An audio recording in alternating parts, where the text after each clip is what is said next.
Esto es 15 Diario TV. Soy Edilberto Cervantes Galván y mi columna es La Sociedad del Conocimiento.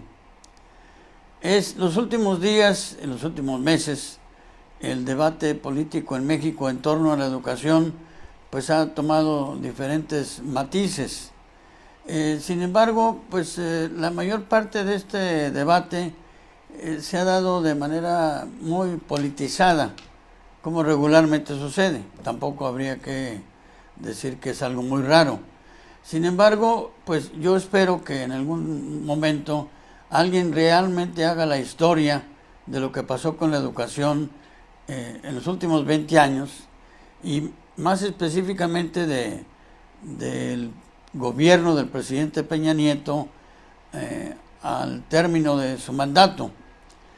La reforma educativa que formó parte de un conjunto de reformas del Estado, se decían hace 7 años, la reforma educativa se planteó como lo que se estaba solicitando por parte de la sociedad, de que la educación no estuviera en manos de los sindicatos magisteriales, que las plazas no fueran gestionadas, las plazas de los maestros no fueran gestionadas por los sindicatos y que el Estado recuperara el mando de la educación pública.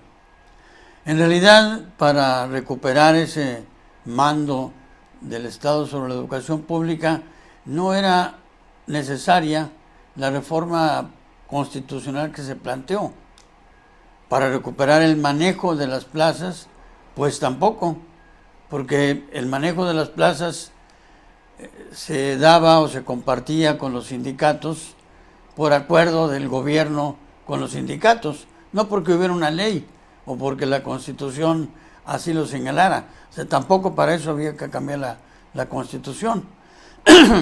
Y para crear un Instituto Nacional de Evaluación Educativa y conformarlo ahora como un órgano autónomo, tal vez para eso sí era necesario una modificación de la Constitución.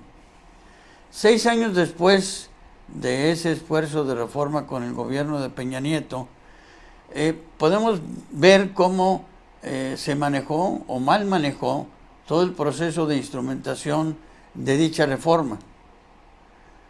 Yo recuerdo cómo hubo casi una desinformación alrededor de lo que la reforma educativa de Peña Nieto planteaba en términos de estabilidad, presencia en el empleo, promoción en el empleo para los maestros. La forma en que se instrumentó la evaluación fue una manera bastante brusca, diría yo, y en algunos casos se llegó a verdaderamente aterrorizar a los maestros porque no sabían, sobre todo aquellos que tenían ya décadas en el servicio educativo, no sabían cómo iban a terminar sus días frente al aula, siendo denostados por no haber podido sustentar adecuadamente un examen. También habrá, no sé si acordarán ustedes, aquellas imágenes en donde para que presentaran los maestros sus evaluaciones, pues hasta el ejército participó para proteger a quienes iban a sustentar esos exámenes. La otra cosa es que en las anteriores reformas, aquellas en las que participaba el CENTE y la lideresa del CENTE, el acuerdo era entre el gobierno y el sindicato para de manera conjunta llevar a cabo la instrumentación de los cambios que se querían hacer en la educación. Y era la líder o el líder del CENTE el que se encargaba de llevar a todos los maestros la nueva o la buena nueva o las nuevas y de cómo se iba a instrumentar estas modificaciones. Entonces era el sindicato y era en el interés del sindicato que la información llegara a los maestros de manera expedita y convincente.